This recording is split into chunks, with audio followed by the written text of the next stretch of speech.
નમસ્કાર મિત્રો, મારી ચેનલમાં તમારું સ્વાગત છે। તો આજે આપણે વાત કરીશું 3 બાળકો અને એમના પિતા વિશે। એક વ્યક્તિ તેના 3 છોકરાઓને લઈ જ્યોતિષ પાસે જાય છે અને એમનું ભવિષ્ય પૂછે છે। જ્યોતિષે એ છોકરાઓની કુંડળીના પાના પલટાવવાના બહાને 3 છોકરાઓની ગતિવિધિઓ પર ધ્યાન આપ્યું। છોકરાઓને એમના પિતાએ એક એક કેળું આપે છે। પહેલા છોકરાએ કેળું ખાઈ છાલ રસ્તા પર નાખી દીધી, બીજા છોકરાએ છાલને કચરા પેટીમાં નાખી અને ત્રીજા છોકરાએ છાલને ગાયને ખવડાવી દીધી।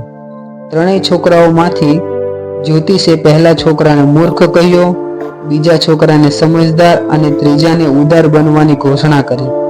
એનું કારણ પૂછ્યું તો જ્યોતિષે કહ્યું કે કુંડળી બાજુ પર મૂકી દો। છોકરાઓની તાત્કાલિક પ્રતિક્રિયાઓને મહત્વ આપવાનું સ્પષ્ટ કર્યું।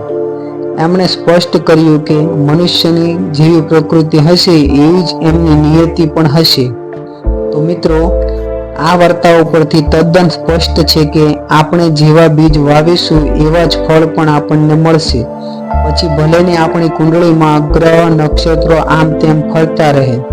આવો સુંદર માનવ દેહ આપણને મળ્યો છે, તો ચાલો ને આપણે બધી અંધશ્રદ્ધા છોડી ધર્મનું પાલન કરતા સાદું, સરળ અને વૈદાંતિક જીવન જીવીએ અને આ માનવ દેહના ઉદ્દેશ્યને પાર પાડીએ।